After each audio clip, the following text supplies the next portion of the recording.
soil. On Wednesday, the Israeli army sealed off a huge area around the Palestinian enclave of Gaza in preparation for what is expected to be a ground offensive. Israel's current military activities span 3 fronts. More ammunition and protective gear for the Israeli army may be necessary in the event of a prolonged battle. Israel's demands are expected to grow in light of the recent mobilization of the Israeli army's reserves.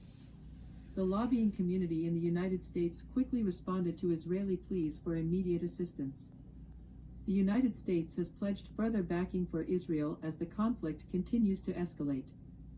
Additional funding of roughly $2 billion is being prepared by the Biden administration and key members of Congress to bolster the country's combat campaign against Hamas.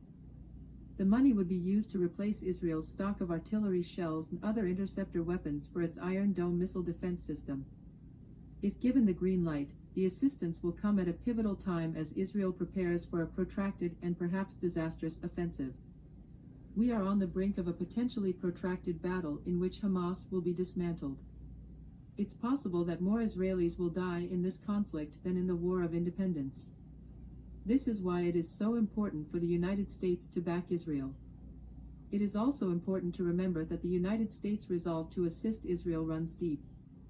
The United States has given Israel almost $260 billion in military and economic aid since World War II, plus another nearly $10 billion for missile defense systems like Iron Dome.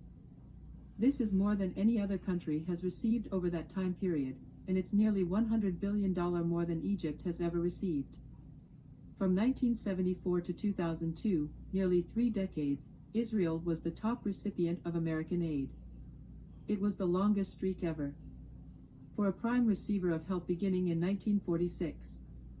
While Iraq and Afghanistan received the lion's share of aid from 2003 to 2020, Israel consistently ranked in the top 3. At $3.31 billion in 2021, the United States' debt to Israel put it back in the top tier of aid recipients. However, the United States promised Ukraine $12 billion in 2022 to help pay for its military against a potential Russian attack. In comparison to Israel's $3.18 billion in that year, this is a massive increase. In 2022, the United States will spend over $60 billion on foreign aid. We haven't seen numbers like these since 1951. Secretary of the Army Christine Wormuth told reporters on Monday that the United States government would require more money from Congress in order to provide aid to both Israel and Ukraine. Meanwhile, the House remains in a holding pattern until a new speaker is elected following Kevin McCarthy's dismissal. Foreign military financing grants have accounted for nearly all of the United States' contribution to Israel in recent years. Israel is allowed priority access to cutting-edge U.S. defense technology in the region. An estimated 16% of Israel's defense budget comes from the United States in the form of military aid. It should be emphasized that the costs of Israel's missile defense systems are not included in these figures. These contributions total around $10 billion more than the United States' initial investment. The United States Department of Defense plans to station a second carrier group in the vicinity of Israel to deter other Middle Eastern countries from entering the fight against Israel. The U.S. Navy has sent the USS Gerald R. Ford to the Eastern Mediterranean, where it will serve as the fleet's newest and largest nuclear-powered supercarrier. The Fleet Strike Group docked off the coast of Israel on Tuesday. Israel's Iron Dome missile defense system is credited by the IDF with deflecting 90% of all missiles launched at the country in 2021.